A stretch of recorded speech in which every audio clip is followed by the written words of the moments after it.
Oh, everyone. And the family, everyone. Right, folks, we're going to call the meeting to order. This is the July 25th City Council meeting, Trinidad, California. And before we get to the Pledge of Allegiance, I do want to say that we are resuming from the closed session and we have nothing to report from the closed session at this time. And also you'll notice I'm leaning into my mic.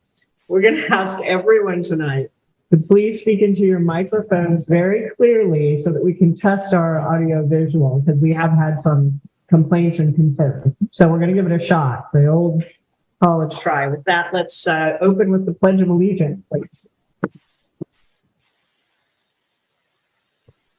I pledge allegiance to the flag of the United States of America and to the republic for which it stands, one nation, under God, indivisible, with liberty and justice for all. Sorry, the flag's hiding. I'm sorry. I just realized. And yeah, you all the camera. Right, we did change our seating arrangements slightly. Decided we're going to move around a little. We might even change our tables next time. So stay tuned for that exciting development. And with that, we will start with approval of tonight's agenda. Are there any questions or comments, councilors, regarding tonight's agenda? Nope, seeing none. Are there any public comments about tonight's agenda? Yeah, about the agenda, whether we want to, we are approving, we're in the process of approving tonight's agenda. Did you forward it? Well, I was looking at that, did you pass over if the audience has any comments? No, I have not gotten to that yet. We're just at the part where we're approving the flow. Okay. I'll move that we approve the agenda. I think we got the. All right. Is there a second? And I'll second that. All right. All those in favor? Aye. So moved. We've approved tonight's agenda. The next up is our minutes from the June 14th, 2023 meeting. Councilors, any comments or questions about those minutes? Okay, I have reviewed them and I have no edits either. How about from the public? Are there any questions or concerns about the minutes from that meeting? This meeting is the June 13th meeting. And it should be in the packet there. And okay. I'll move that we accept the June 14th, 2023. And I'll second that. All those in favor? Aye. Aye. Okay, so the minutes are approved for the June 13th meeting. So, it says June 14th, but in the cover page, I think that might be what the confusion was. And then it's actually June 13th, right? For in the packet. Dave, is that correct? June 3rd. Not to put too fine a point on it, but let's just, as long as we get our dates right. Thank you. No, it's no big deal. I just wanted to be clear because Carla asked the question. Okay. All right. We are at the point where we're going to talk a bit about council reports and committee assignments. I guess I'll start to my right with Mr. Ladley. Nothing to report. I have to report. I guess I should say Councilor Ladley, Mayor Pro Tem Ladley. I have nothing to report either. And I have nothing to report. Pressure on me. Yes, it is. Actually, I decided to go visit the Dan Burns walkabout talk in McKinneyville last week, and I don't do much about it, but he spent the last 4 days, including his final presentations tonight. He's someone who goes around cities and talks about how you should walk about cities so for pedestrians and controlling traffic. So hear what he was saying, and we went. And one of the things he talked about are so successful, and things that McKinley would be better off with a lot of roundabouts than a lot of lights. And as he talked to us next to the street, we had to all get close. We couldn't hear anything with all the noise and all the traffic racing up and down the street. So but anyway, I just thought that was interesting. His talk also let me kind of focus in Trinidad, really, there's not a lot, but one of the things I was curious about is putting supporting from the highway onto just the hazardous area. Freeway, there's no stop sign, there's stop sign there. I talked to that and found out that there's actually been some work done on that, so it just kind of reinforcing that. That seems to me to be a potential solution to the problem there. So we'll follow up with that, Josh. Well, GAT and Caltrans have met already to at least look. So hopefully we'll get some feedback down the road more about it. Very cool. I saw that invitation. I'm glad someone was able to make it. Interesting. Actually, Mayor, can I make one? So I just wanted to really extend my appreciation for how many folks, I think most everybody here was at the resiliency. So I just really want to extend appreciation. We had, I think, 15, 16 people online. The room was full. It was really wonderful just to have a lot of different folks about that. Good job at bringing everyone together, and really appreciate the work that the Watershed Council is doing. That process is garnering a lot of interest from folks. There are 3 more meetings. Encourage everybody you run into when that next meeting comes out. I can't remember when it's going to be. I want to say October, November-ish, something like that, sometime this fall. But all of us really, if we could all, kind of the whole notion, bring a friend, try to get as many people as possible. Yeah. Because it is the watershed approach that's being used for this discussion, which includes so many of our community members from Sumag down to Little River. And so it's really bringing a much broader perspective. So it's really encouraging people to show up to that. And thank you for bringing it. I want to add to that. There's a lot of community involved. They're not just sitting there listening. They actually are asking. There was a lot of presentation. feedback. Yeah. Yeah. And thank you, counselors, for attending as well. I think it was recorded. Yeah. Yes, they were. And it's on the I think the Watershed Council posts, I want to say that your website posts the meetings or is another place where those meetings are notified, and can't remember exactly. So do you mind? Yes. Sorry to put you on the spot, but I'm just. So the first meeting that we had, the recording is posted on the city's coastal resilience page, Okay. which you can find from the home page. And as soon as the recording and the notes are all ready to post, those will go on the city's website. And then we'll also post them on the Watershed Council website, which is also getting updated right now. Okay. So, yeah, stand by. Thank you. And that's a good segue to the city manager's report, because I think he was going to talk about that as well. Yeah. And by the way, just one comment from online, request for Jack West, if you could get closer to your mic. Thank you. Okay, so the city manager's report is in the packet. Start off talking about Pacific Coast security, and the latest update is I got an email this morning indicating that they're still working out details as far as the contract. But a schedule will be coming out. The other thing that's in here is, or rather, that's not in here, is regarding the dogs. The request was made as far as an update. So we have. Excuse me, Yvonne. Yes. And so Pacific Security will start making rounds next week, is it? Well, his putting together the schedule, he said. That's not an actual start date then?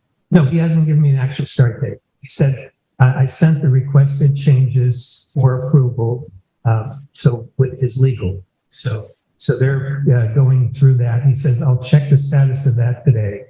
And then he says that he will be putting together this schedule, which I'm understanding it should be beginning. Yeah, I think it should be beginning this week. They should actually be coming around on site this week. That's what I'm thinking. He didn't specify. He said he was putting together the schedule. So if it's not this week, it will definitely be next week. He just said that there was no, he had asked me the amount of time and everything. I indicated that. Also, I had talked to the sheriff's office, and our Captain Quinnell has reported to me regarding our request to have animal control services through the county. And he said that it would be full service animal control to include enforcement of applicable laws and ordinances and investigations of violations. This would include active patrols in the area, as well as a response to calls for service. Putting together a contract that will be coming to the council this meeting. In the future, beginning with 2024, it'll become part of the regular sheriff's contract that we have. So we wouldn't get a separate contract. And then I reached out to Supervisor McGrone, but I haven't gotten his response. And I just had reached out to him this morning. I was asking him how they were coming along with the ordinance. It's his work with the sheriff's office. So that's the bugs. And then the chamber had a meeting last night. They do have an August mixer planned for the 23rd, which is Wednesday in August. It'll be happening next door at the Beachcomber. Then they will be having a fish fest. This is the version from last year. It's not the fish festival that used to close down the street. So the street will not be closed, but there will be things happening here at the town. Also across the street with the so on. And so it's called the Fish Fest, October 7th. So it's that first Saturday in October. Two bands playing last 3, but this year they're going to have 2. It was.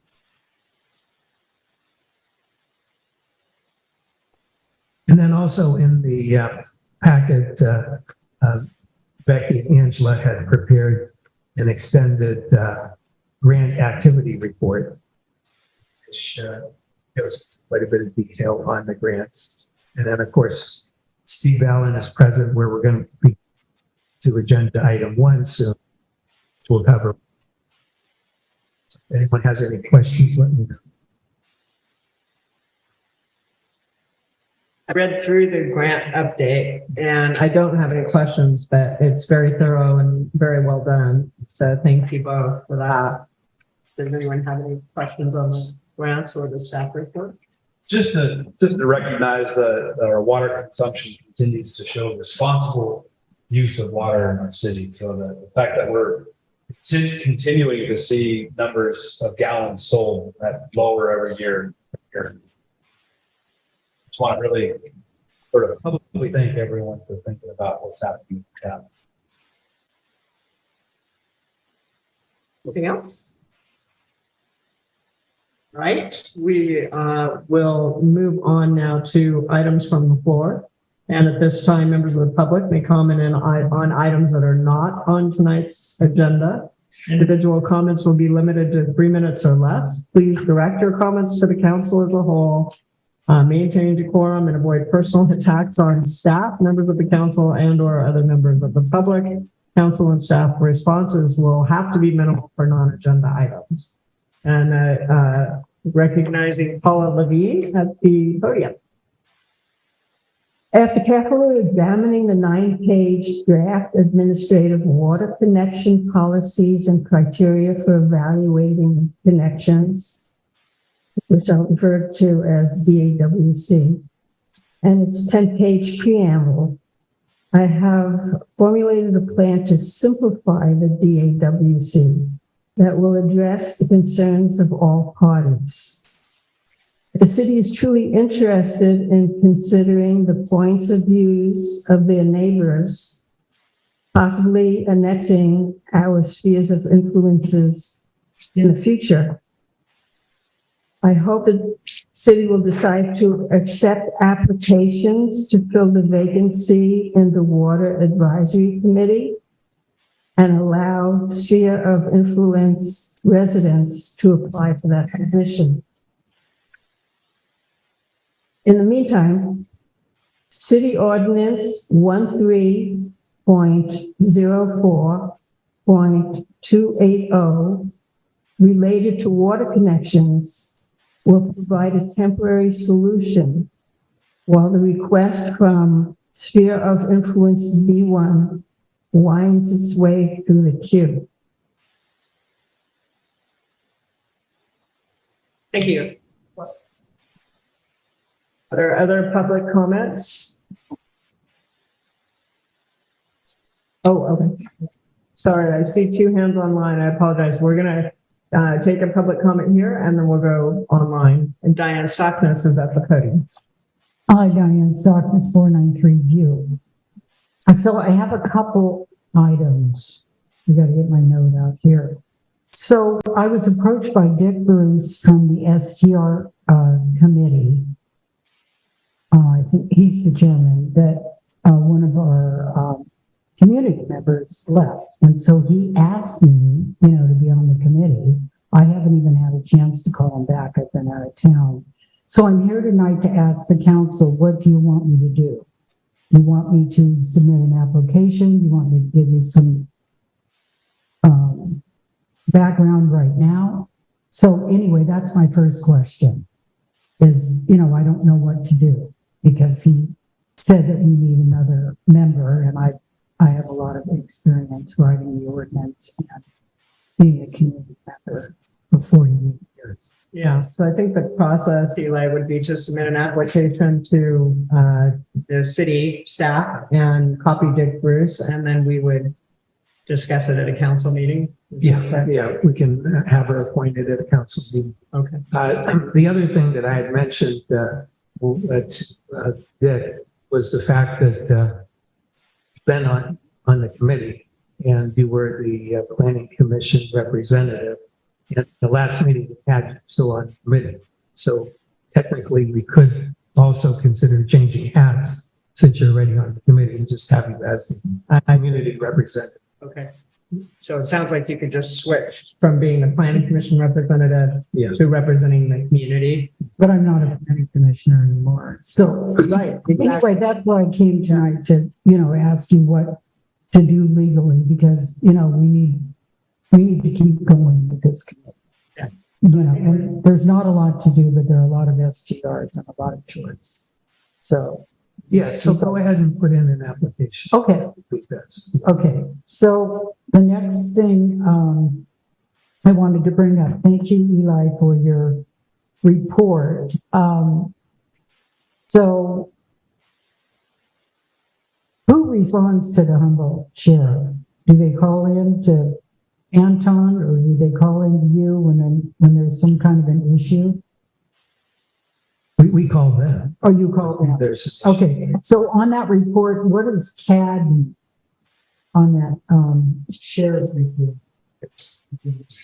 They're asking for identification, but I don't know what the acronym actually stands for. Yeah. And then the sheriff's representative is unavailable at this meeting. He told me ahead.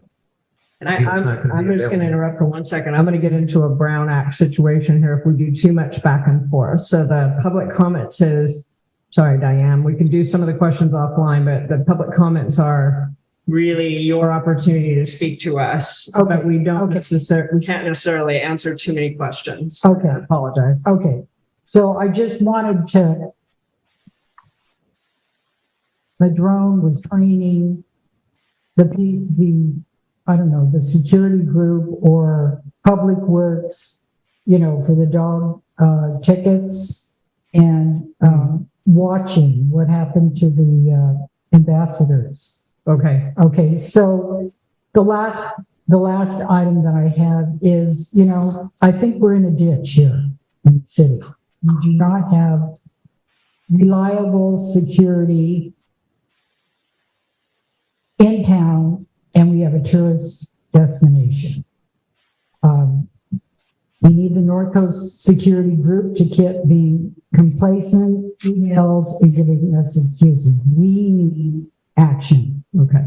And I think the ambassadors, I think what Ron said, we have to do the hard work, and that's you guys and us in the community. And these guys here are doing the hard work. We need to work with vigor. We need to have faith and hope. But I actually think we're in a ditch. That we don't have anybody circling the town. Thank you, Diane. All right, I'm I going to just move. wanted to, just indicate the fact that, the sheriffs have, the contract has been continued. The sheriff continues to do patrols on a regular basis in the city. And then Pacific Coast Security, we're just ironing out their contract. And as soon as that's in place, they will be providing coverage. I do want to apologize to the community for the gap in service from the security, Pacific Coast Security. It was a challenge on contract challenge with our insurance company. We can't go into detail. We've ironed it out, and they will be back on patrol, but it was unfortunate in the summer months. I'm not happy about it, that this happened. So we apologize, and we'll get that up and running again. Okay, so Mr. Marks, I believe you are up next. Thank you, and good evening to the Trinidad City Council. My name is Richard Marks, and I am a regional compliance manager for the Construction Industry Force Account Council. We are a nonprofit organization that monitors public works projects with using public contract code. We monitor cities, counties, schools, special districts, and I have not been on the Trinidad City Council meeting in the last couple of years, and so here I am, just to check out, make sure everything's going all right, and don't want to harm business, so keep it going. All right, excellent. Thank you for joining us. All right, Aaron Hageman, I believe you have your hand up. I do, yeah. Hey, good evening, everybody. Can you hear me okay? Yes, we can hear you. How are we doing, Aaron? Can you hear? It's intermittent. It's spotty. The table with the problem appears to be Jack and Eli so far. Through no fault of their own, it looks like they're up at their microphone, but something about their connection cuts in and out so far. But all right, thanks for that specific feedback. That will help. Thank you. Sure. Couple things. One, CAD being someone in the business, computer-aided dispatch or computer-aided documentation. My guess is that's what that means. Second point, I too have seen the sheriffs patrolling around town. So the belief that we have no police presence isn't necessarily the most accurate. I would love to see more. I don't think we have enough. I will definitely agree with that.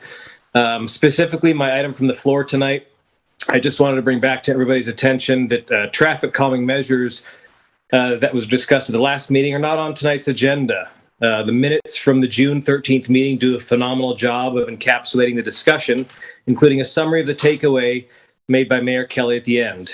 And as I see, according to those minutes that you approved tonight, action items from the council to the city manager and staff were: one, the city manager was directed to ask the engineer to review options for Underwood speed hump placement, because that was missed in the first round. Two, it was directed that the more temporary style speed hump information be shared with the city engineer for evaluation. So I'm curious if there are any updates on those items available tonight, or at least they'll be addressed at the August meeting. And then the third thing, it was opined that residents be able to provide input on possible changes, such as speed humps. And I'd just like to respectfully suggest that this is exactly that process, the agendizing and discussion that happens. And I hope that that was the intent behind that comment. And I don't particularly think there's a need to create a different process or a different bar to be met in this instance. I don't recall one, for example, being set in place for the stop signs at, Edwards and Trinity there. So I'm hopeful that it will return next month so that a decision can be made by the council as to how you would like to proceed. that your decision direction can be implemented by the city manager, because this problem continues to go on, and it was on the agenda and now it's fallen off. And I just am going to be here respectfully reminding you to please act on it. Thanks. Thank you. And yes, keep us accountable. One of the things we discussed recently was in the manager's report, city manager report, we would keep ongoing subjects on the city manager report so that everybody's aware of the updates, and also post those on the website. So we will try to update on some of these, because there's often things in the works, and we're probably not doing the best job at communicating those. So thanks for keeping us honest on that, Aaron. Other public comments? And since I said we're not going to go back and forth, do you want to comment about the traffic calming, or should we go ahead and post that in a? Yeah, we can have it at an upcoming meeting. I want to get the input from Josh regarding those couple questions. Okay. I thought that he would be responding to us, so Okay. I'll specify to him response on those. And the HSIP, the crosswalks, is that what it's called, HSIP? Yeah, well, that we have included That's in gonna the in my staff report. I did mention. Oh no, it's actually. I had it in the staff report, and then I took it out because it's actually in the grants report. So let me turn to that page from the grants report. Yeah, and I know it's been because we didn't get the Caltrans funding. I believe we've pushed that out to the spring of 2024. Yeah, exactly. For the crosswalk part. Yeah. So what it says in the grants report is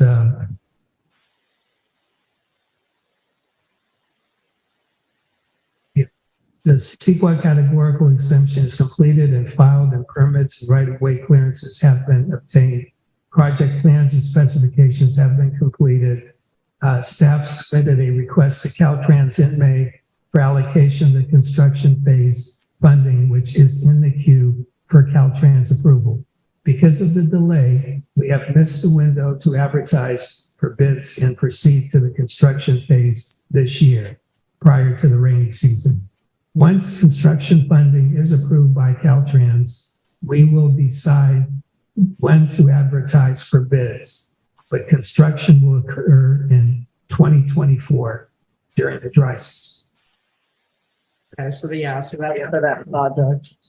And then the speed humps and so forth, we'll talk about in a future meeting, because that would need to be agendized. So, all right, we are on the consent agenda. So I'll ask counselors if you have any questions or comments on the consent agenda for tonight's meeting. Seeing none, I will go to the public. Are there any questions or comments about tonight's consent agenda? All right, back to the council. Would anyone Going to approve the consent agenda. Thank you. Is there a second? I'll second. All those in favor? Aye. Aye. All right, so tonight's consent agenda is approved, and that will move us into the discussion and action items for the city council meeting this evening. The first is the discussion presentation regarding water storage tank and pipeline replacement project update. And Eli, are you going to cover that for us? Yeah, we actually do have Steve Allen, and he has a PowerPoint presentation regarding this, so he can give us the full engineer's update on the project.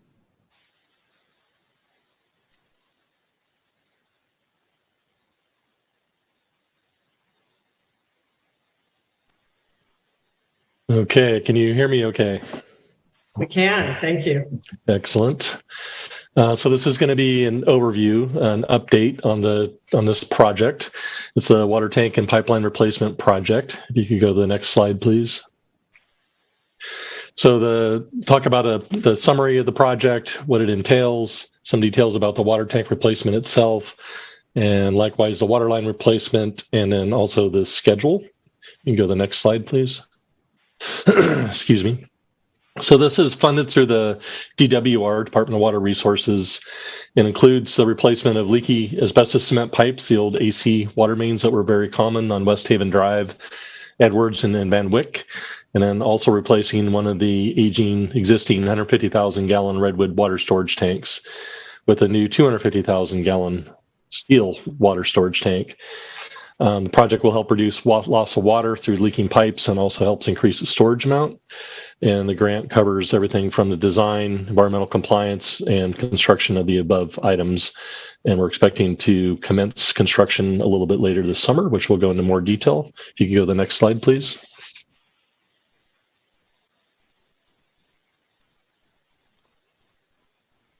So the tank site, where the city's 2 existing water tanks are located, will replace one of the existing tanks with a new 250,000 gallon stainless steel water storage tank. This differs slightly from previous presentation and overview. Previously, the original plan was to replace it with a 300,000 gallon tank. And the reason that the tank size has been slightly reduced has to do mainly with escalation of prices. We had one vendor tell us that the cost of material for a steel water tank had gone up 40% in a short amount of time. So as we're going through the design and updating the estimates that we're getting from vendors and manufacturers, we're double checking that our project is seemingly based on the engineer's estimate within the grant budget. And it turns out that everything that we were hoping to do when we wrote the grant is now a bit more expensive. So we met with the grant manager to inquire whether or not there was some additional funding available in order to deliver everything. Sometimes there are more funds available, so it never hurts to ask. Unfortunately, the grant manager was clear that for this particular grant in this particular project that there was no more funding available. So basically, city was given direction to slightly modify the scope as needed in order to fit within the available grant budget. So we went through and looked at options for the size of the tank being one option to change. And we went through and evaluated fire flows and found that a 250,000 gallon tank was still going to be more than adequate to meet fire demands and still increase the storage the city's existing system. And also speaking with Coleman Engineering, current operator at the water plant, they were having some concerns about potentially increasing to a 300,000 gallon tank because the long-term goal, regardless of what tank we replace now, that when the second aging redwood water tank needs replacement, that we would use the same size and type of tank. So everyone felt that it was better to actually go with the 250,000 gallon tank. And the stainless steel selection was based on a whole tank selection memo and analysis that we completed and discussed with city staff and also discussed with the grant funder. And so the stainless steel has the advantage of having extremely low maintenance costs compared to some other options. And so that should serve the city well for decades to come. The project will also include improvements to the tank access road, which is currently, there's some gravel, but it's predominantly just dirt. And during the wintertime, it gets very muddy and it's difficult to access. And then on West Haven Drive, just off of the tank site access road, we'll still be replacing approximately a little over 1,300 feet of the existing 8-inch diameter AC water main from Taypaw Lane towards the treatment plant. And then we're replacing and upgrading the size from an 8-inch to a 10-inch from Taypaw Lane to the water tanks. And that was based on going through and updating the hydraulic water model that we have for the water system, and also looking at some of the entire loop system for the city, looking at fire flow pressures, et cetera. And that particular section of pipe was a bit undersized. So that was something that we had intended to do during the grant application, was upsize that pipe, but we wanted to verify that with the hydraulic model as we're going through the design and trying to take a closer look at cost. So we're still upgrading the size of the line in that area and with the new PVC pipe. If you go to the next slide, please. So the water tank replacement is just replacing one of the tanks. It turns out to be the tank on the right, which you can't really see in this particular picture, but we'll show you a little more detailed picture in a moment. Basically, we're replacing the tank in the greatest need. One of them is aging more than the other. And the plan, as I mentioned before, is for eventual replacement of the second tank with a larger tank. So as we're going through and designing this project, we're trying to look forward, planning out for the future to make sure that we have adequate space and size, and that the size tank that we're selecting now, the type and size of tank, will be appropriate for the second tank. So we are planning for eventual replacement of the second tank. That's not an imminent need, but clearly it is already aging and will continue to age and at some point need to be replaced. And then we're also trying to improve access around the tank. So it's fairly narrow up there. I mean, it's fine for public works to get around in their small pickup, but there's not really much room for anything much more than a smaller pickup. And so for construction access and just general maintenance, we're trying to improve the access around the tanks as we're doing the project. Go to the next slide, please. These are some photos of the aging tank, the one that was on the right in the previous photo. So the redwood itself is not necessarily doing too bad, but the steel bands that actually hold everything together are degrading. So these appear to be PVC coated steel bands, and the PVC coating is coming off, and you can see some of the steel bands have some pretty serious corrosion going on. So the strength of those bands is diminishing rapidly and is much worse shape than the other water tank. Seems to be a lot better shape, both in regards to the redwood as well as the structural steel bands. You go to the next slide, please. These are just a couple pictures of the access road. So there's a couple issues. One, I mentioned just the lack of gravel and generally being a dirt road, and the drainage is not really ideal. So in the wintertime, it becomes very muddy and difficult to access. Obviously, public works should have access to the water tanks all year round. Technically, they do. It's just not ideal. So as part of the project, we will be adding gravel and resurfacing and improving the drainage along the roadway. The second item shown on the picture on the left is that there are some pretty narrow sections of the roadway, and that's partially confined by available easement that the city has on the property. But then also the second growth trees have been growing up, and the road was fairly narrow and had some tight turns, which makes it difficult, again, especially for construction access and some of the larger vehicles. So there are some trees that are proposed to be removed, but both at the tank site and some along the access road as well. And next slide, please. So the project, that's the tank site and along West Haven Drive. There's a separate portion of the project in the city, which was also part of the original grant. And this is the Edward Street area. And so the part of this project, again, all dealing with the water system, is to address the temporary water line that we have across the Van Wyck Trail at this particular point. So that was after we had a slide in the trail that was taking out some of the water line. We needed to turn that off to make sure that we weren't losing water and nor adding water down onto an active slide area. So right now we have a temporary line that's on the surface of the ground, keeping that loop section in place. So the longer term solution is to basically abandon the water line along that unstable area of Van Wyck Street across the trail. And again, based on the water model and analysis, we found that if we replace the 4-inch pipe that's going down Edward Street, essentially between Hector and Galindo, and upgrade that to an 8-inch, then the fire hydrant that's on the lower area of Van Wyck and the hydrants and the rest of the water system that goes all the way down into the harbor parking lot would be adequately served, both in pressure and volume. So we're replacing approximately 365 feet of the new 6-inch diameter on Van Wyck Street. So there's the aging AC pipe that was going down Van Wyck Street, and we're going to replace that and put a new hydrant down at the end of the eastern side of the Van Wyck Trail. And then we'll, as part of the project, remove the temporary water line that's going across the slide area. Next slide, please. And this is a picture when it was installed, which was, I forget how many years ago now that we installed that. There's 2 lines you see there. One of them is the water line that we were just discussing. The second line is a stormwater line, because there is a section of stormwater, that gravity drain that comes down across that area. And that'll be addressed as part of a separate project. Next slide, please.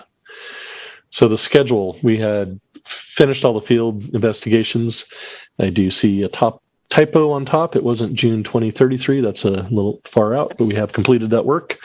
CEQA was completed in March. The 60%, 90% designs are already complete. The 100% designs are just being finished up. They're going through the final quality reviews at this point. And the public bidding will start in late July or early August, with construction expected to start a little bit later this fall, and will go into 2024. And if you can go to the next slide. I believe that is the last slide, so I will stop there and happy to try to answer any questions if there may be any. Right. Thank you very much, Steve. Are there any questions for Steve, councilors? I just had one question for you, Steve. I just didn't catch. When the second tank is replaced, you said that will also be a larger tank. Will it be 250,000 gallons, or is that mostly going to be price dependent when the time comes? Good question. And the intent is to, when the time comes and funding's available to replace the second aging tank, that it would be replaced with the same size and same material tank that we're going to replace the tank with now. So there's a benefit on the height of tanks and how the hydraulics work, and also just the maintenance of the tanks of having similar size and similar material tanks. So that's how we're proceeding with this project, with that intent, but the city is not locked into that decision. We're just trying to plan ahead. Thank you. What's the lifetime of a stainless steel tank? So another good question. A lot of the manufacturers we talk to and a lot of the examples we've seen from other stainless steel tanks is more in the neighborhood of 80 years, which the manufacturer may not go on record of saying 80 years exactly. But for reference, a redwood tank is not going to last nearly that long. Looking at other options of steel tanks, such as epoxy coated steel or glass fused steel tanks, those have a anticipated replacement schedule of more on the neighborhood of 40 years. And maybe they would last 50 years, or maybe they last a little bit less. But order of magnitude, a lot of the other steel tanks, especially in coastal access, are more expected to be replaced around every 40 years, and a stainless steel tank could last twice that long.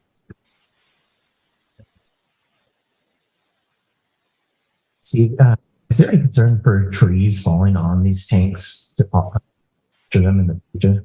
Or do we have a good?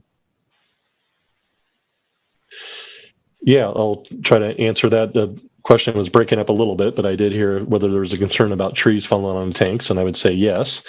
There's certainly not a desire to have a tree fall on a tank. I did hear from Coleman Engineering when there was a break in the water line months ago on Scenic Drive, and you got the automated alarm that the water level was dropping so fast, he had actually wondered if a tree did fall on the tank. So that I would say that, yes, there certainly is a concern.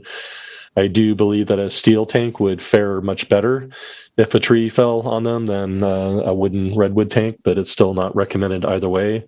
That is part of the goal of removing some of the trees up in that area and providing more room around the tanks.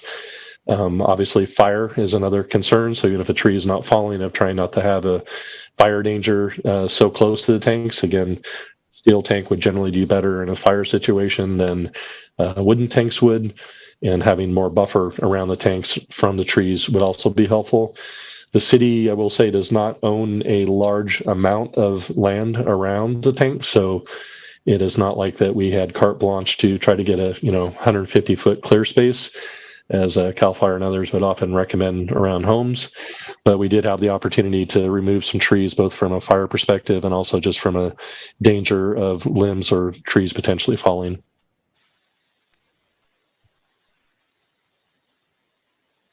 All right, are there any public comments or questions for Mr. Allen? Please come to the podium, Paula.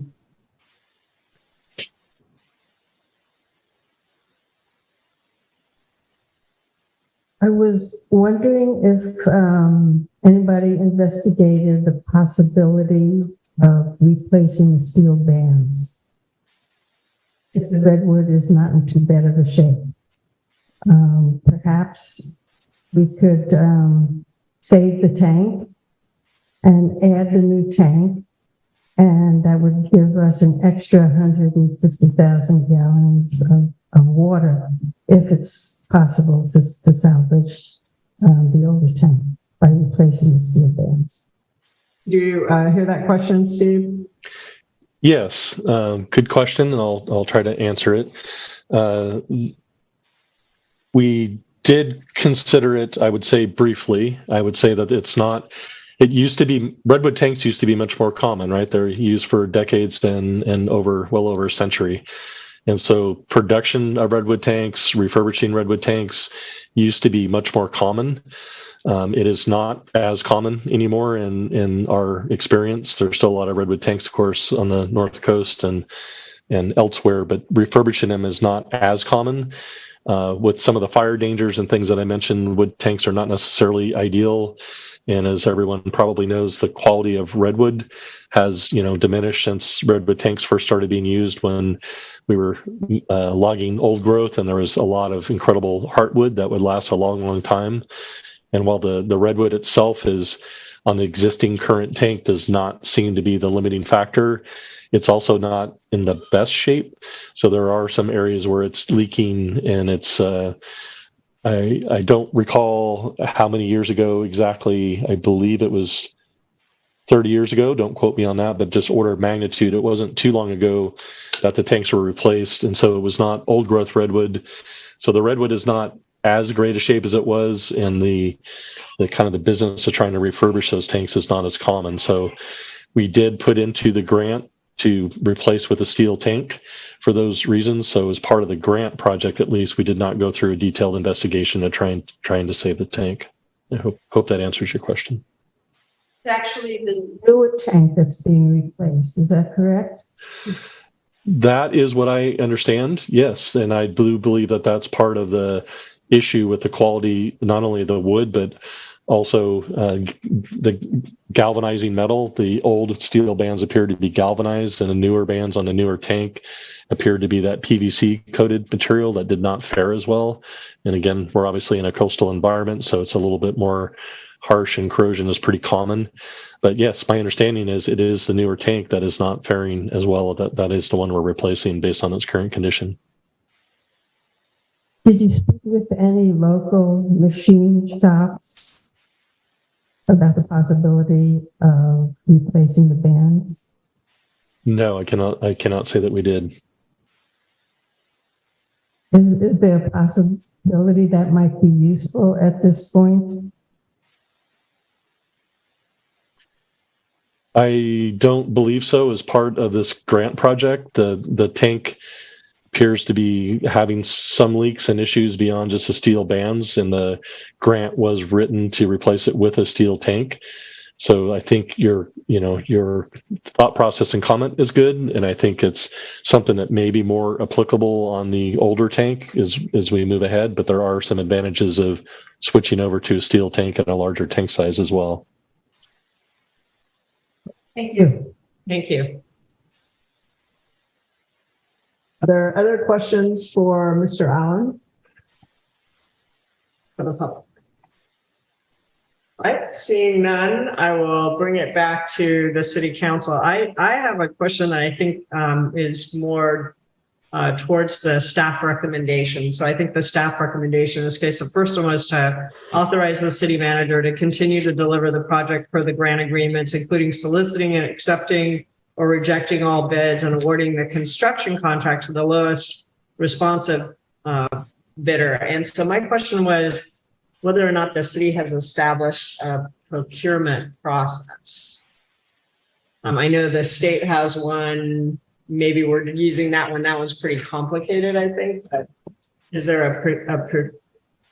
I'm going to have Becky to answer that because she helps oversee the procurement process. So this is a common type of contracting process that GHC is good at and is handling, and I'm confident that they're doing this in accordance with both the requirements from the state, but also that meets the grant. So, and we also have had the contract and the specification. It's also manager. So they've been vetted a number of ways. That's and if I could just, I remember, I don't know, the last 6 or 8 months, the council has sort of pre-approved the regular process. I think it's every 3 years. We have a list of qualified contractors who can submit bids to the city, right? We have a process sort of baked in where the city has like all of the rules established, pre-existing kind of set up, so we don't have to vet everybody every time. So that's, that was correct 3 years ago or more. That was put in place when we were, we had a grant to replace septic systems on other people's property.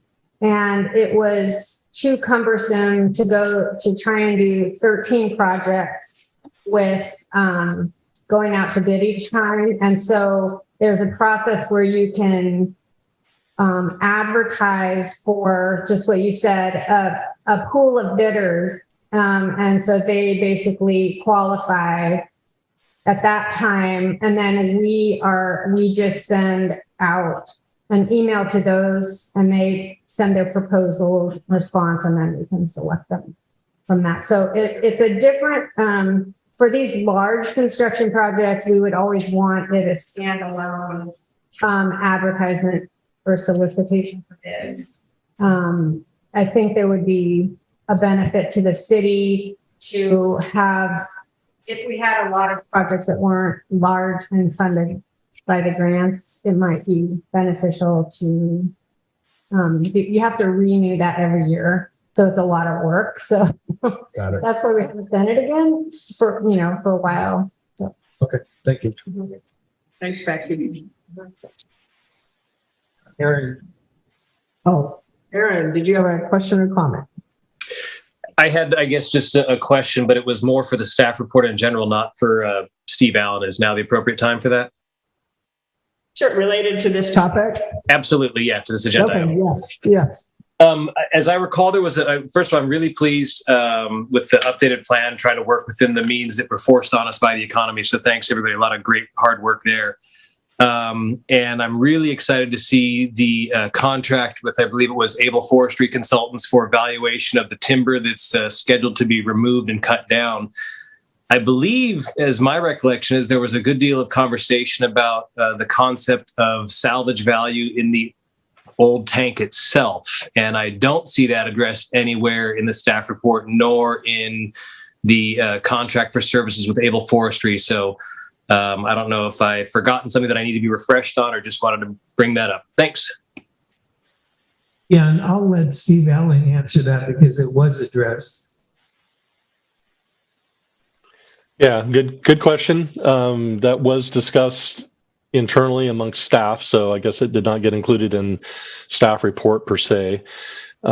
Essentially, we did not engage Able Forestry to do that. They're more looking at standing timber and commercial prices. But the general question that came up last time, from my recollection, was regarding whether or not the value of the redwood in existing tanks has been considered, because there is an inherent value there. And the direction that staff elected to take was based on the fact that, sorry, just a little feedback or something on my end here, but when we discussed that internally, is yes, there is value in that wood. The question is, how do we set up the contract documents to utilize or benefit from that? And so this project is really set up for the water system, and primarily, obviously, to replace the tank and replace as much pipes as we can. And so we felt that if we tried to go down the road of forcing the value or trying to recoup the cost of the redwood, or to use the benefit of the value of the redwood, that we may be missing out on the public bidding benefit of the public bidding process, which one contractor may absolutely want to take the time and slow down and pull all the bands off and reuse that redwood or try to sell it. And another contractor may come in and say, I'm not going to spend that time and energy, and I'm going to give you a much cheaper bid because I'm going to come in and I'm going to have a large excavator and I'm going to have all that material out of there in, whatever, a day, 2 days, 3 days, and they're going to move on. So we essentially left it up to the contractor with the intent that many contractors may very well take the time and reuse that wood, but we're going to get the lowest bid price without trying to require additional things that happen with that tank. And if a contractor is going to give the city a lower cost for demolition, whether that's by removing the material faster or because they feel they're going to make up that money on reselling the wood, then the net result to the city is they're going to have a lower bid item for that price, and we're going to put more money towards replacing more pipes. So we did consider it, but we did not want to actively try to restrict the contractor's approach to how they bid the project. Okay, thank you very much for the update. Mr. Marks, I see your hand is raised. Yeah, again, this is Richard Marks from the Construction Industry Force Account Council. And I think I've recommended this in the past for the city of Trinidad. The city of Trinidad is a general law city, and the force account limit for them is $5,000.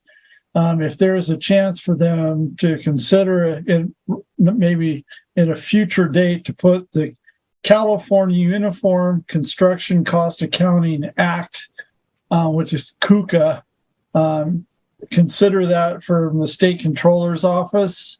It would raise your limits to $60,000 and then informal bids to $200,000.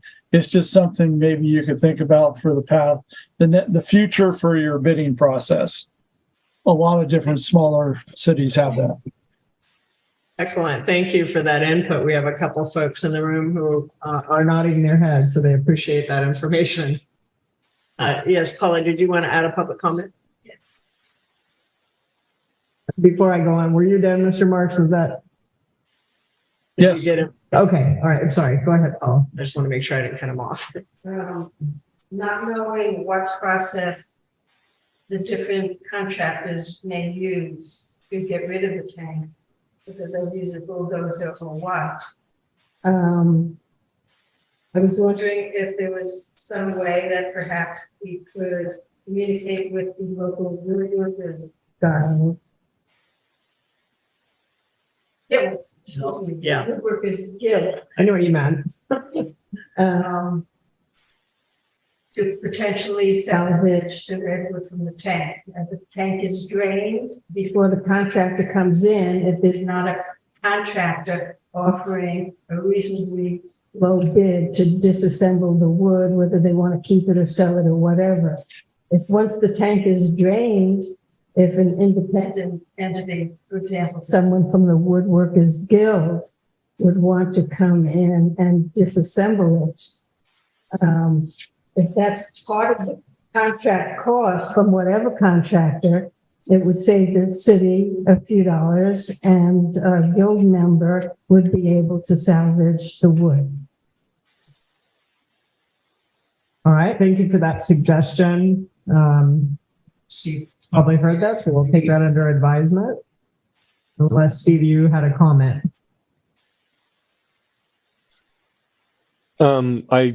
I appreciate the effort to reuse the wood. I'm a woodworker myself.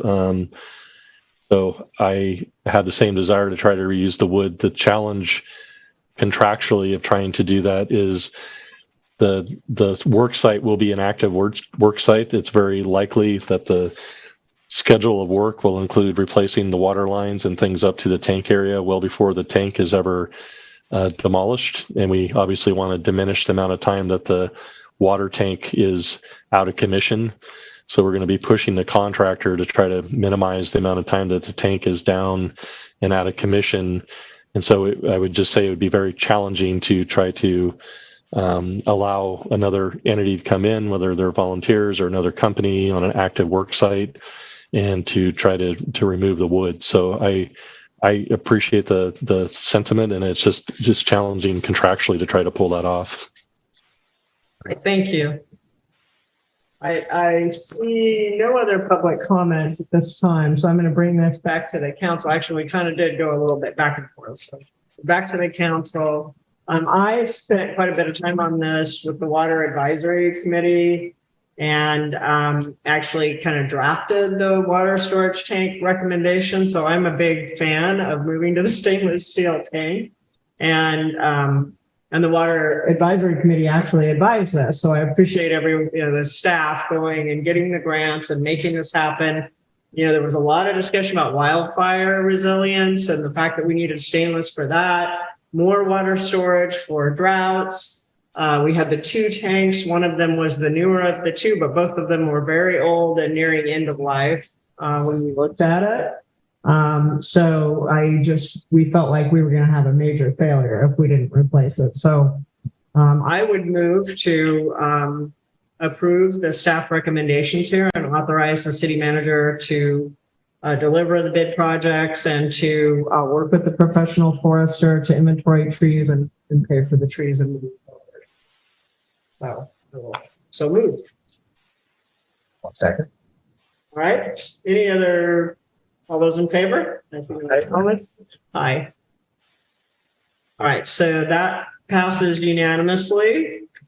And next up, we have 2 items, item number 2 and item number 3, that we're actually going to be continuing to the August City Council meeting. And we do have Trevor.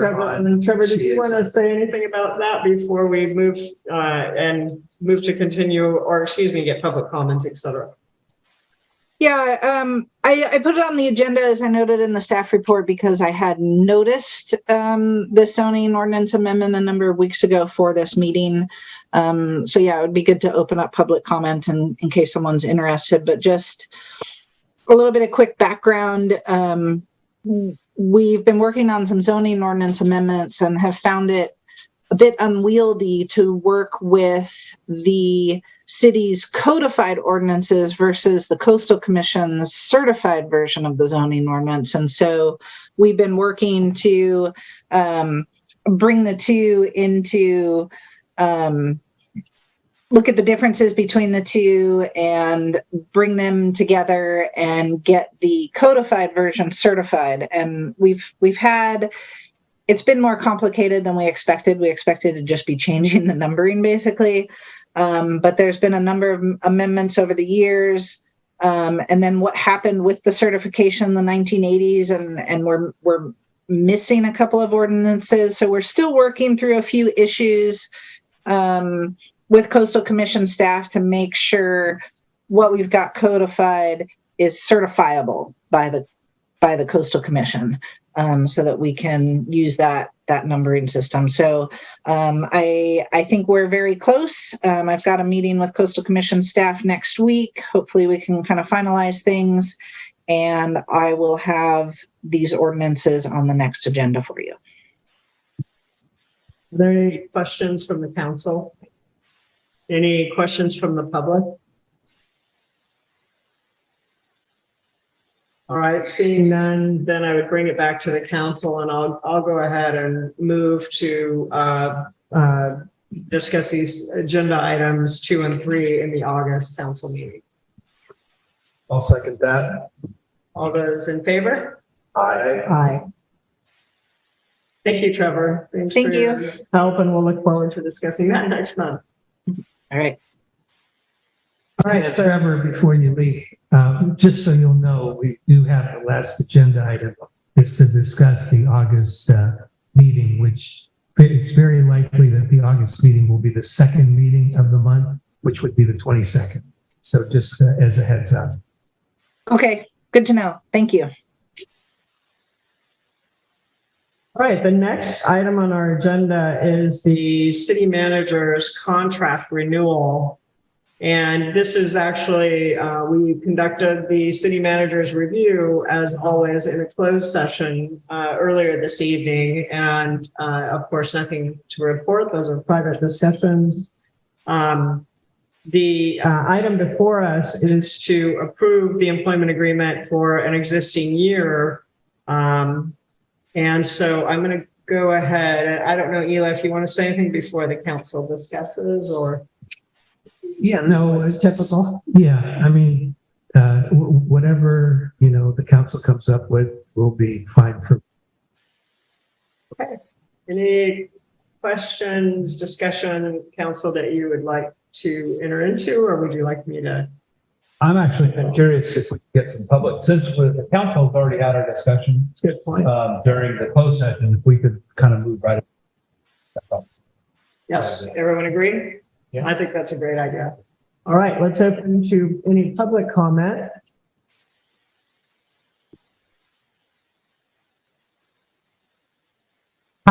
Diane. Okay, so I believe the city manager should work 5 days a week. 10 a.m. to 4 p.m. We're a busy city and he needs to be here to deal with the community members and the daily issues. The assistant, the deputy assistant Jennifer and the city clerk assistants could start at 9. The 4-day city manager contract started years ago. And we are now a very busy city with STRs, tourists, weekend people, fishing people, homeless, not a secure security group for our safety, no steady law enforcement. So there's just so much going on the weekends that I just really think a 10 to 4, 5 day a week thing, you know. With COVID, everybody started working at home a little bit, and I don't know. I just think 5 days is what we need here because we are, you know, a really busy city. And these guys are doing what they can do. And I also talked to the city clerk about coming in on Mondays and Fridays because I said, we need someone in there beside the deputy assistant city clerk answering questions. People come in and out of that office all the time. I like Eli.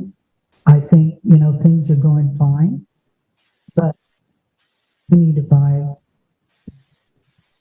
to manage this city. It's busy, real busy. Go to the parking, go to the beach, go through the city. Been a very, very busy summer. Diane, just to clarify, one of your comments was the deputy clerk coming in at 9, and I believe he does come. Yeah, I'm just saying. So if the city manager came and worked 10 to 4. I see. 5 days a week. It's an idea. You know, back in the day when Suker and the one before her, I mean, I've been through probably 10 city managers, and back in the day, we weren't a busy tourist city with all these SDRs, what's going on everywhere. And there were 300 kids at the school or more. Now there's not, but the way the traffic goes until we get the speed bumps and the yellow lines, we need some more eyes. City. Thank you. All right. Thank you. I just want to make sure I understood. Are there other public comments regarding the renewal of the city manager contract? All right. I would hope to get more comments, and I think Mayor Pro Tem Lively had a good suggestion. Hopefully, we'll get more in the future. We don't have a, you know, it's summertime, so we get less attendance to our meetings, I guess. So bringing it back to the council, I guess I have some concerns about approving the renewal tonight. I've been working on a process as mayor for the last 6 months, doing some 360 evaluation, getting some feedback from staff and I'd like to get a little bit more from the community as Steve had recommended tonight, but I guess my recommendation, I'm personally not comfortable approving the contract tonight and would most likely move for a continuance to the August meeting to allow me a little more time. But I want to open it up to the other councilors and what their thoughts are. So let's do that. Let me ask if you were to, what would that do in terms of his salary? Because he's already, Joe, how do you want to work that? Yeah, so my understanding is that we would continue under the existing contract, extending it and including the 4% increase that was approved. So we would then continue to the August meeting and have a discussion at that point of the term of the agreement. And are you, in your mind, thinking that discussion about what you're kind of leaning towards, or I'm just curious, sort of on a practical level. Yeah, from a process perspective. Yeah, process. I mean, it could potentially be it could be in the consent, so it would have to be agendized again, I believe. I don't think it can be in the consent agenda. And I think the discussion would be the term of the agreement, potentially renewal. And again, this is a democracy, so there are 5 of us here, and you may all say you would like to approve the contract this evening, and if so, then that's democracy rules. I would just like to continue to August for a little more time. So I'm going to leave it there, and please continue to discuss. I'm going to support that, because what I'm hearing and what I was also kind of hoping for was a little bit more public input. And so perhaps with this next month, we can all seek a little more public input. And I think if I could, just my only perspective, is what I'm hearing is that there's a lot more activity, right? Diane just shared that, and I think we can all experience that there's a lot more activity going on in the city. We have a lot more staff compared to previous years. So I think there is some room for a realignment of our staff expectations, of our city handbook, city employee handbook, and things like that. So perhaps we can use this next month as recommend to just get enough input so that we have as much information as we need to make sure that the city manager position and its expectations are clear to Eli or any incumbent that's in the position. As our city is evolving, our city has evolved considerably in the 6 years I've been on council. I don't believe that our expectations have evolved with that in terms of making sure that any employee should only be evaluated on the expectations that they were given when they got the job. I think those,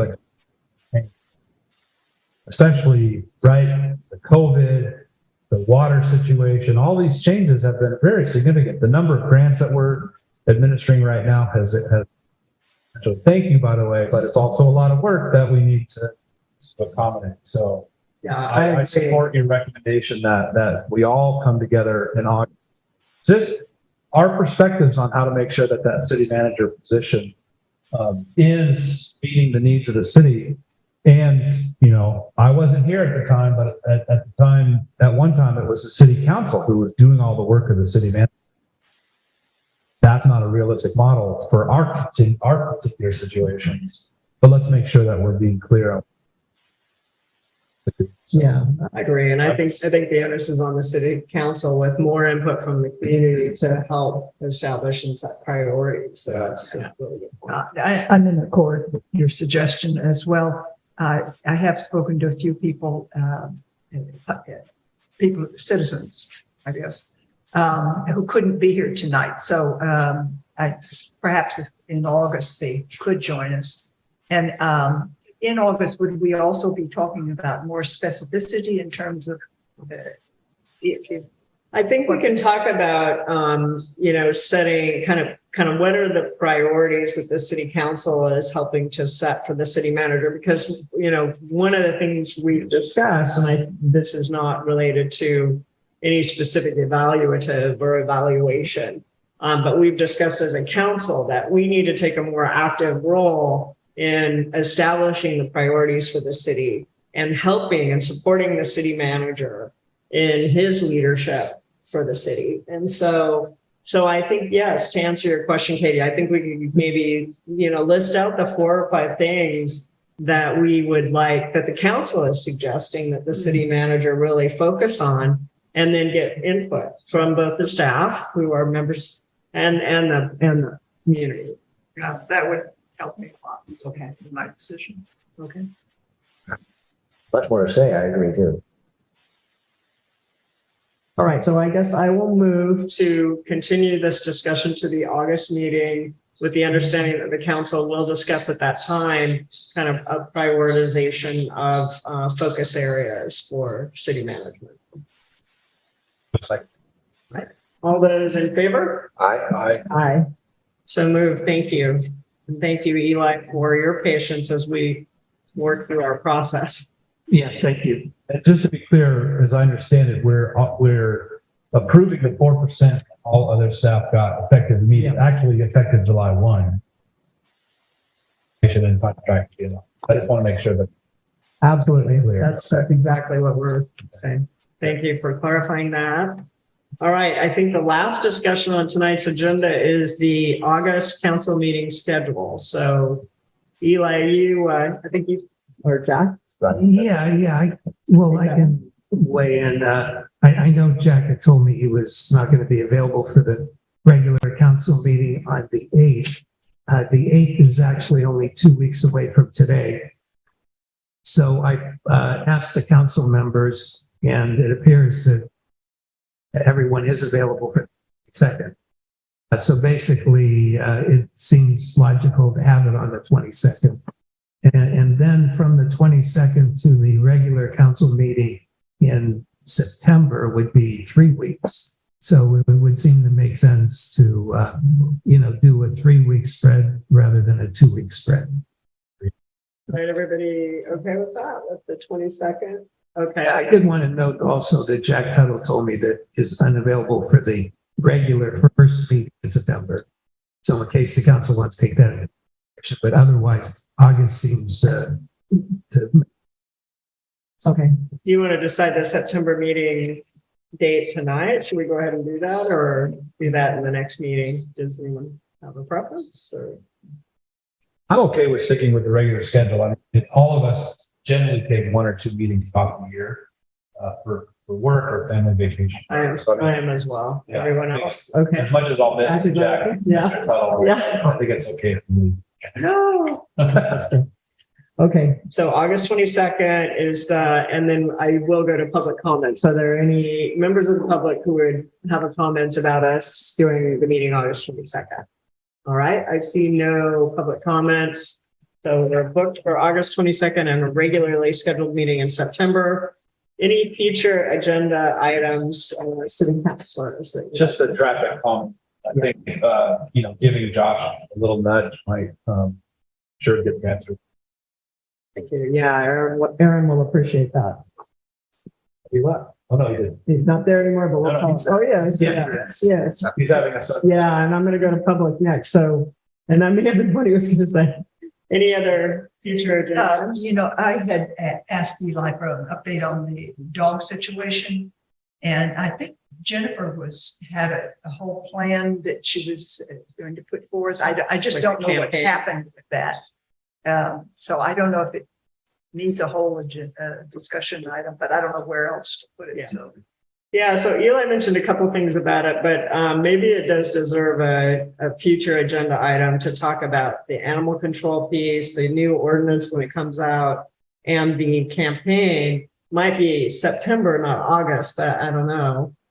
Yeah, it seems like, we need to get more input from the county as to where they're at with the process. Yeah. And ideally, we can have the animal control contract and eventually it's to be considered by the council.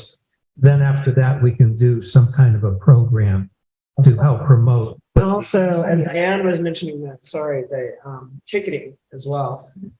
I'm just not sure why we need to wait on a program about getting your dogs licensed and keeping them leashed and, dog safety. And if we just focus on that, I was thinking that we could also be promoting what the ordinance is and how the whole process is so that people are aware of some of the changes we've done beyond just asking them to do the licensing and so on.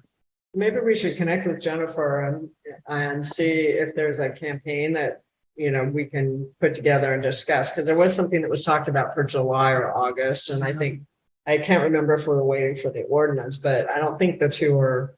We were talking about how, the line between coming to Trinidad and walking on the beach Right. and walking at Moonstone is insignificant to the dog walker as they go both back and forth. And that's why the county involvement was so important, so that we were able to say with the definitive, information. And when you're on Trinidad property, these are the rules. But realize that across the road, it's county and these are the rules there, and just be aware. Yeah, getting the ordinances aligned is important. Yeah, I mean, it would be awesome. It would be, I think, efficient to have that aligned, but at least if we're going to do a public campaign, I think folks would get pretty easily just, confused by, oh, that's right. That's, no one knows where the city limits are, right? So they're walking their dog, they cross the street, they're in county, it's a different set of rules. We just want everyone to know this is what's going on when we walk your dog. Again, so taking this watershed approach anywhere up here, right? A lot of folks drive up,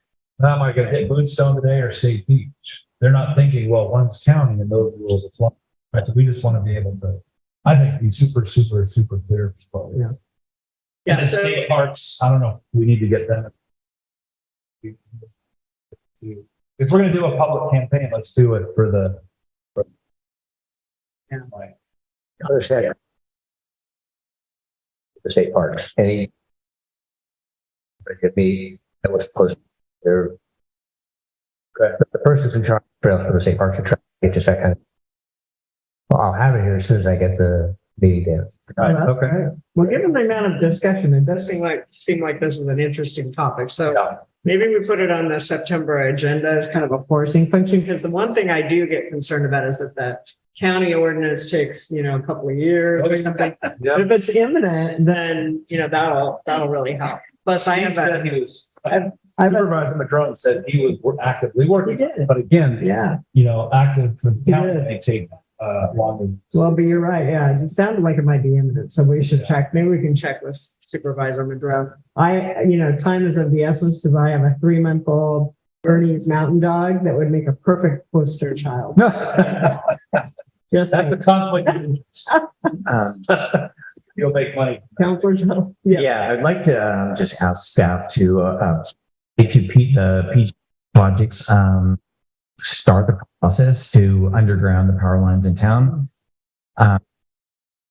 Costs to underground view Underwood, and then once costs, then we direct our grant writers to look for specific grants that could fund those projects. So the first thing you need to do is find the cost. That's really good. Yeah, good one. We've discussed that a few times, and someone sent me an email about that today. Yeah. So thank you for bringing that up. All right, a public suggestions for future agenda items. I think, Erin, did you have I thought I saw Erin's hand, but it's not there. Paula's in the room. She's got her hand raised, so we'll go to Paula. There is a very large community issue, city issue, and soy issue looming in the horizon, in the queue. And I just want to briefly reiterate what I said at the beginning of this meeting, because this issue relates to the looming water issues. We're going on 2 years when the city decided to explore the Luffin Halls for Humboldt Bay Municipal Water. And during that time, according to the current financial report, there has been a tremendous amount of funds that were unexpected that had to be spent on the Luffin Halls water plant. Exploration of developing the upper Luffin Halls so cost tens of thousands of dollars. It did not pan out. So going on 2 years ago, it was decided by the council and the manager to review the decision that the council made a couple of years ago. And this will involve very complex work and research that will involve a careful financial analysis of the cost of running the Luffenhall system compared to obtaining water from Humboldt Bay. It will involve answering very complicated questions that polarized the community 2 years ago. In my perspective, the introduction of this whole business that took place 2 years ago, lacking in a lot of background research and data. In any event, the city chose a path. The city said at that time it would be reevaluated. And I think this could be work that the Water Advisory Committee could do. And I'll just repeat in case you missed it. If the city is truly interested in considering the points of views of their neighbors and possibly annexing our spheres of influence in the future, I hope the city will decide to accept applications to fill a vacancy in the Water Advisory Committee and allow Troy residents to apply. So I'd like that to be on the agenda. Okay, thank you, Paula. And I do want to say that the Water Advisory Committee is, when we have a vacancy, we don't have right now, but my understanding is that it's anyone who is a water customer. Right. So that would include in the outside the city limits. So if you're a water customer, you can apply to the Water Advisory Committee, to be on the Water Advisory Committee. It's just we don't have an opening at the moment. It's fully staffed, but fully volunteer. Well, it's the way the resolution is written. We have, but we can talk offline. I'll show you the resolution. We can discuss it. But that's, I just wanted you to know that that is the case today. Perhaps update the resolution and allow 5 people. So the request is to update the resolution. So we'll take that under advisement. I'm not going to say yes or no right now, but the Water Advisory Committee, I do want to apologize. We were going to meet at the end of this month.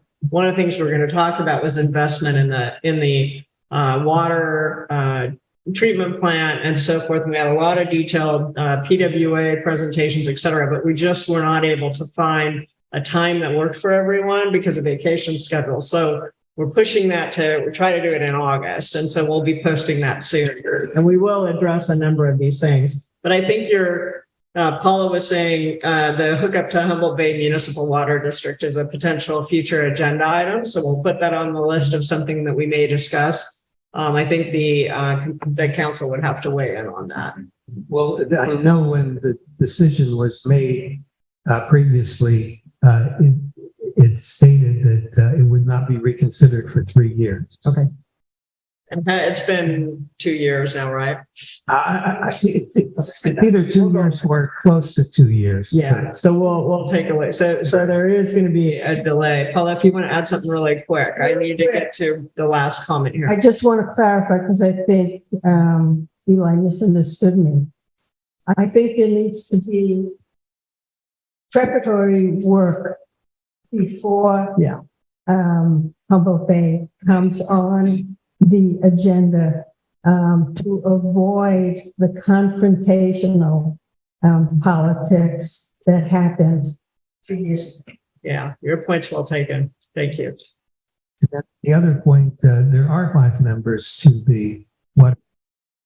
There's 2 council members, 1 planning commissioner, and the 2 public representatives. Yes, that's right. Yeah.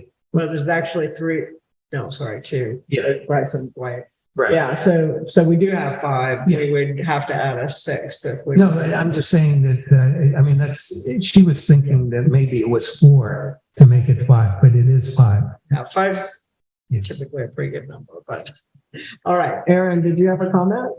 Initially I was just clapping at Steve's request for the traffic calming and some other things, but I do have one now that cropped up. I think Steve also said it. Right? Yeah.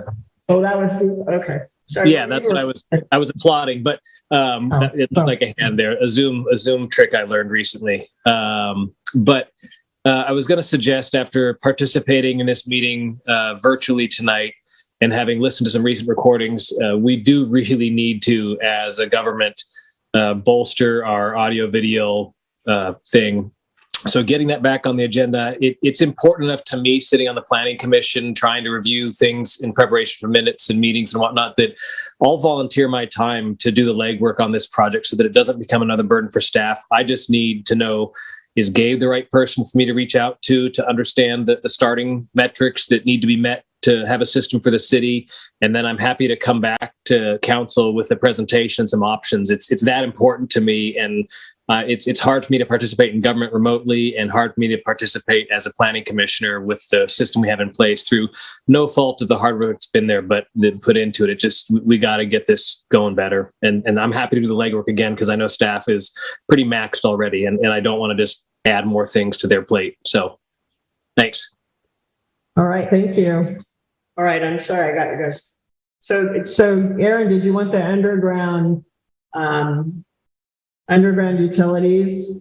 Because I thought for sure you were going to say something about that. That was the one that Councilor. Well, I thought Jack had mentioned that. I didn't think since Councilman Tuttle mentioned it that I needed to bring it up as well.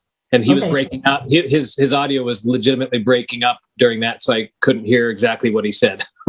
Okay, I just want to make sure I got everybody's input on that, since I got up at 4:30 with the aforementioned 3-month-old puppy. It's hard for me to remember things right now. All right, thank you. And anything else? Otherwise, I think, Becky had a comment for a future topic. So I would like to put a placeholder on the August agenda, if possible, for the stormwater project. There's potentially two pieces that we would want council to weigh in on. Where the grant is closing up in February of next year, and we have two possible requests to council that we would like approval for moving forward. Okay. And and if it, we'll let you know if it's not right timing. Okay. No, I think that sounds like it could be a good one to get. Yeah. Okay. Becky, is this an existing grant where there's leftover money, or? Yes. Okay. So it's the stormwater project, which has been building all the underground facilities.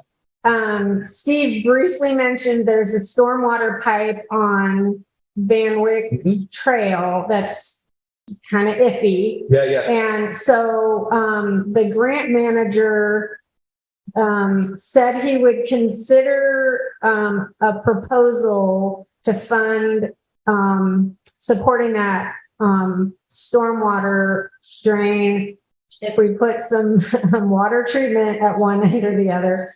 So we're trying to work it through, getting input from the Rancheria and Shore Ancestral Society, and then we can kind of, like, once we get all people's kind of, that sounds like a good idea, then we will come to council. And I was just trying to wrap my head around the other piece is there's a rainwater catchment system that got approved. We're putting a system at the school. Right. And if there's extra capacity that the school does not need, I would like the council to think about a couple locations, or we'll probably propose a couple locations that additional storage as a demonstration system could be located. Got it. Okay. So that's a great idea. And I think Trevor, we can talk about this more when we agendize it, but Trevor may have some input about that, because at one time on the planning commission, we also talked about building out little blueprints. So pre-approved plans that people could use. Like kind of mama bear, papa bear, baby bear sized, water. That was in our request for GHD. Oh, okay. To assist with that. There was something else you mentioned that we'll give you more information. Excellent. Thank you. Thank you. All right. I think with that, we are adjourned. Thank you, everyone.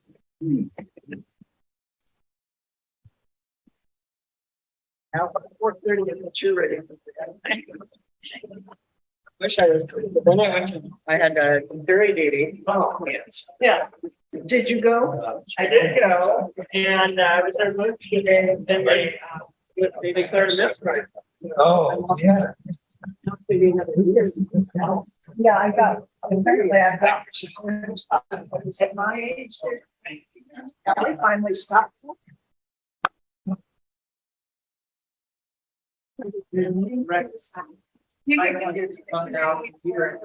I could just.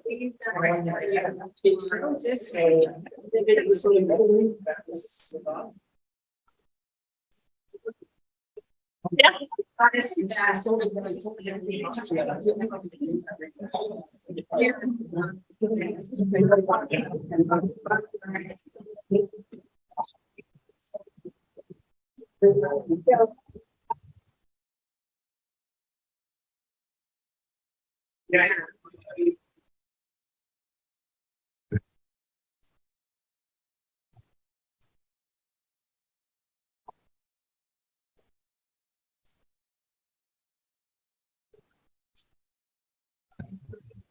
Yeah. Yeah.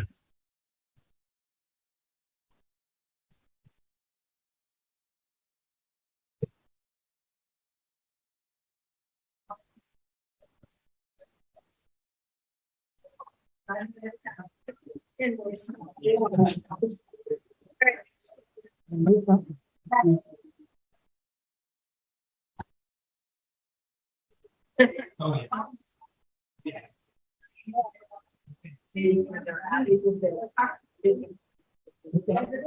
Sounds good. I'll be around. San Antonio. Service. What's that? Service.